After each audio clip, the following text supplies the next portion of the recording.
Deus seja louvado, me levanto na presença de Deus e perante a Irmandade para dar meu testemunho de fé. Agradeço a Deus pela coroa da vida e por ter me chamado nas águas do Santo Batismo. Irmãos, meu nome é Ana e sou da cidade de Rio Claro, no interior de São Paulo. Acredito, com todo o meu coração, que Deus me trouxe até aqui hoje para que essa palavra de fé possa alcançar corações que precisam de esperança. Se o meu coração foi consolado, o de vocês também pode ser. A minha história com o meu amado marido, Paulo, começou cedo. Nos conhecemos ainda na juventude, e o nosso amor cresceu junto com a nossa fé. Sempre tivemos o sonho de construir uma família. Nossa casa era modesta, mas cheia de amor e de planos para o futuro. Nós dois vinhamos de famílias grandes e unidas, e o nosso maior desejo era reproduzir essa alegria, enchendo a nossa casa com a correria e a voz de crianças. Lembro-me de sentarmos juntos, na sala de estar, e conversamos sobre os nomes que daríamos aos nossos filhos. Pensávamos em quantos teríamos, se seriam meninos ou meninas. Planejávamos a decoração do quarto do bebê, os brinquedos que compraríamos. A cada novo mês que se iniciava, a esperança se renovava e o coração se enchia de alegria, esperando por uma notícia que mudaria nossas vidas para sempre. Os primeiros anos de casamento foram preenchidos por essa doce expectativa. Eram anos de pura felicidade, de oração, de trabalho e de planos. Mas o tempo foi passando, e a cada mês que se encerrava sem a bênção da gravidez, uma tristeza silenciosa foi se instalando em nossa casa. A doce espera foi se tornando uma preocupação, e os planos, que antes eram cheios de luz, começaram a se cobrir de uma sombra de incerteza. Depois de alguns anos de casamento, a esperança começou a se misturar com uma preocupação. Aquele sentimento, que antes era de alegria e antecipação, foi se transformando em uma tristeza silenciosa. Me lembro de olhar para o Paulo, meu marido, e ver em seus olhos o mesmo questionamento que estava no meu coração. Será que algo está errado? A nossa fé nos ensinou que Deus tem um tempo para todas as coisas, e tentamos nos manter firmes nessa verdade. Mas, humanamente, a incerteza nos consumia.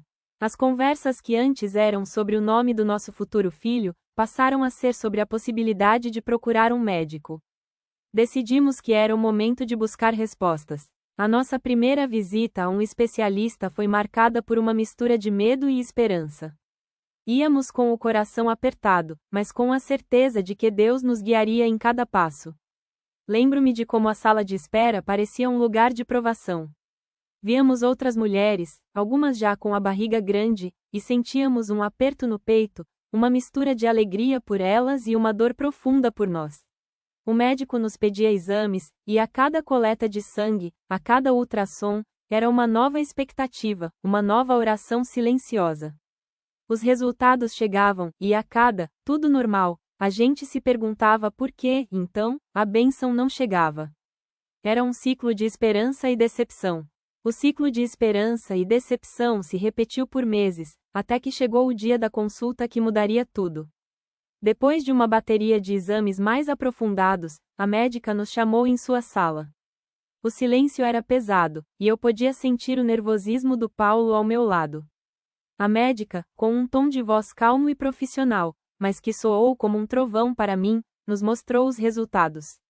Ana, infelizmente, o seu caso é complexo. As opções são poucas, e os tratamentos são caros e sem garantia de sucesso. Naquele instante, o chão pareceu sumir debaixo dos meus pés. A palavra infertilidade ecoou na minha mente, e foi como se uma sentença tivesse sido proferida. As lágrimas desceram sem controle. Olhei para o Paulo, e vi em seus olhos a mesma dor que estava sentindo. As palavras da médica se tornaram um eco distante enquanto meu mundo desmoronava. Eu não conseguia ouvir mais nada além do meu coração se partindo em 1000 pedaços. O caminho de volta para casa foi o mais longo da minha vida. O carro estava em um silêncio total, mas a nossa dor era ensurdecedora. Quando chegamos, nos abraçamos e choramos juntos, sem nos preocuparmos em parecer fortes um para o outro. Aquele choro era a dor de um sonho que parecia morrer. Os meses se tornaram anos de luto por uma vida que não existia. A nossa casa, que antes era cheia de planos, parecia um túmulo para os nossos sonhos. Essa tristeza se tornou uma luta diária. Eu me perguntava: por quê, Senhor? Onde foi que eu errei? A minha fé, que sempre foi a base da minha vida, começou a vacilar. Ver amigas e parentes engravidando se tornou um gatilho para a tristeza. Eu me esquivava de chás de bebê e de conversas sobre maternidade. Sentia-me inadequada, como se uma parte essencial do que me definia como mulher estivesse faltando. Havia dias em que a vontade de ir ao culto me faltava, pois temia que o sermão daquele dia fosse sobre as bênçãos e os frutos da vida, o que me faria sentir ainda mais a dor da minha esterilidade. No meio de toda essa tristeza, a congregação cristã no Brasil se tornou meu único refúgio. Eu me lembro de entrar no salão de oração e sentir um alívio imediato, como se o peso do mundo fosse retirado dos meus ombros. O som dos hinos, cantados pela Irmandade, e as orações fervorosas me davam um ânimo que eu não encontrava em lugar nenhum. Era ali, na presença de Deus, que eu podia chorar e ser consolada. As irmãs, com seus véus, me abraçavam e diziam palavras de conforto, mesmo sem saberem a profundidade da minha dor. Mas houve um culto em particular que marcou uma virada de chave para mim. O irmão na palavra falava sobre a fé que move montanhas e sobre a história de Abraão e Sara. Ele dizia que, às vezes, Deus nos permite passar pelo deserto para que, quando a bênção chegar, saibamos que ela não veio de mãos humanas, mas sim do poder de Deus. Aquelas palavras foram como um bálsamo para o meu coração ferido. Ele continuou dizendo que o impossível para o homem é o palco para o milagre de Deus. Naquele momento, entendi que a minha luta não era contra a medicina, mas uma oportunidade para exercer a fé. Foi como se Deus estivesse falando diretamente comigo, me lembrando que Ele não havia se esquecido de mim. Aquele dia, voltei para casa com um ânimo renovado. A tristeza ainda estava lá, mas a esperança era maior. Olhei para o Paulo e disse: meu amor, vamos orar. Vamos fazer um propósito com Deus. A nossa batalha é dele, e ele é o Deus do impossível. Eu voltei para casa com um ânimo renovado, e juntos, eu e o Paulo, decidimos fazer um propósito com Deus. Mas eu sentia que faltava algo. Sentia que precisava de mais. No culto de um domingo, enquanto o irmão falava sobre a fidelidade de Deus, meu coração ardia. O Espírito Santo me impulsionou a fazer algo que eu, em minha timidez, jamais imaginaria: ir até a frente e pedir a oração da Irmandade. Meu corpo tremia, minhas mãos suavam, a vergonha e o medo tentavam me parar, mas a voz do Espírito era mais alta. Levantando-me do meu banco, caminhei em direção ao púlpito. Cada passo era uma oração silenciosa. Eu sentia os olhares, mas sabia que eram olhares de irmandade, não de julgamento. Ajoelhei-me ali, na frente de todos, entregando não apenas o meu desejo de ser mãe, mas toda a minha dor, a minha tristeza e o meu cansaço.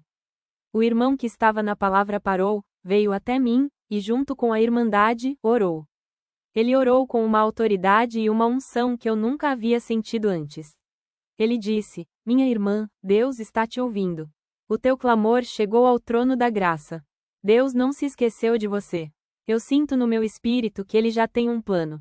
Tenha fé, pois a promessa dele se cumprirá na sua vida. Ao final da oração, senti uma paz que inundou meu coração. A incerteza deu lugar à certeza.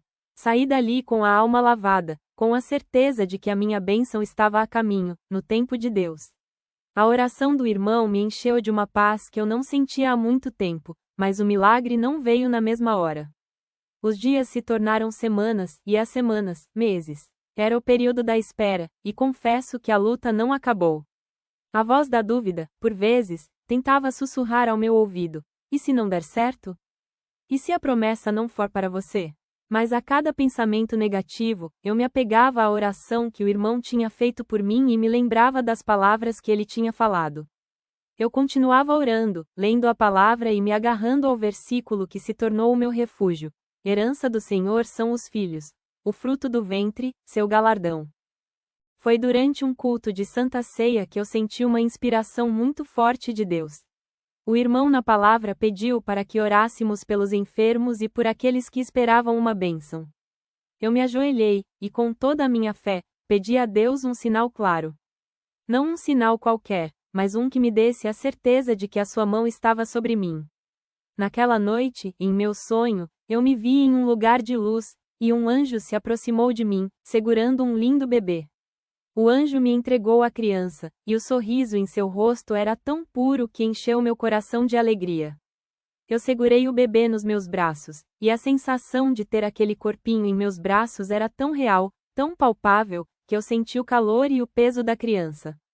Acordei chorando, mas não era um choro de tristeza, era um choro de alívio, de paz e de uma certeza que inundava a minha alma. Deus estava operando um milagre. 2 semanas depois, comecei a sentir sintomas que eu nunca tinha sentido antes. Uma tontura pela manhã, um enjoo leve e uma sensação de cansaço que parecia diferente do normal. Meu coração, que ainda estava na espera, começou a se encher de uma nova esperança. Glória a Deus! Eu comecei a me sentir diferente, mas a minha mente, depois de tantos anos de decepção, me dizia para ter cuidado, para não me iludir. A esperança era um terreno perigoso para mim. Mas o meu marido, Paulo, com sua fé inabalável, olhou para mim e disse: Ana, por que você não faz o teste? Não vamos deixar a dúvida nos consumir. E assim, ele me deu o teste de farmácia. Com o coração na mão, fui para o banheiro. As minhas mãos tremiam tanto que mal consegui desembrulhar o teste.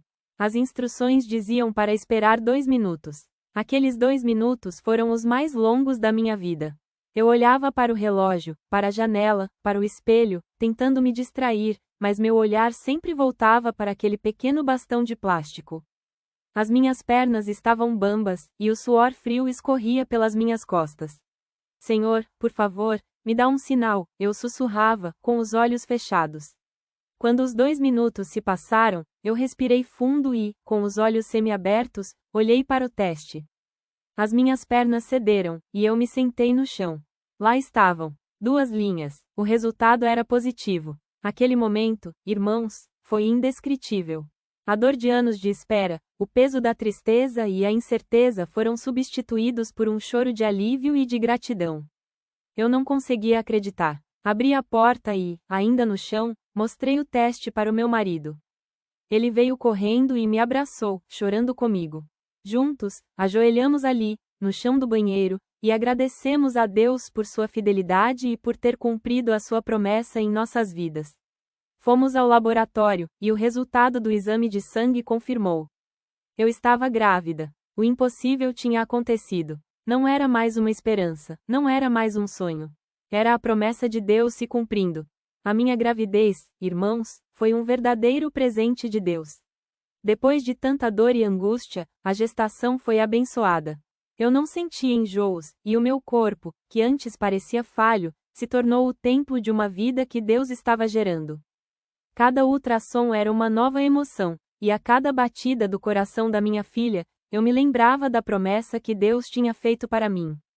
Eu já não estava mais sozinha, eu carregava o milagre que Deus me deu. Ó glória! No dia do parto, o meu coração estava cheio de gratidão.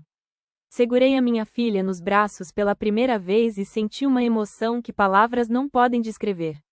As lágrimas escorriam pelo meu rosto, e eu olhei para ela e disse: Meu amor, você é a prova viva da fidelidade de Deus. O milagre tinha nome, e nós a chamamos de Isabela, que significa consagrada a Deus. Hoje, para a honra e glória de Deus, a minha Isabela tem 5 anos. Ela é uma criança linda, saudável e cheia de alegria. Olhar para ela me faz lembrar todos os dias que para Deus não há impossíveis. A nossa família, que era incompleta, hoje é transbordante de amor e gratidão. Se você está passando por uma luta, por uma provação, por algo que parece impossível, eu te digo, tenha fé. Confie em Deus, Ele é fiel. Os planos dele são maiores e melhores que os nossos. Ele ouve o nosso clamor e no tempo certo, Ele age. Continue orando, continue buscando e a bênção dele se manifestará na sua vida. A minha história não é sobre a minha força, mas sobre a fidelidade de Deus. Ele é fiel para cumprir todas as suas promessas. E que este testemunho sirva para fortalecer a sua fé. Agradeço a Deus por tudo. Deus seja louvado.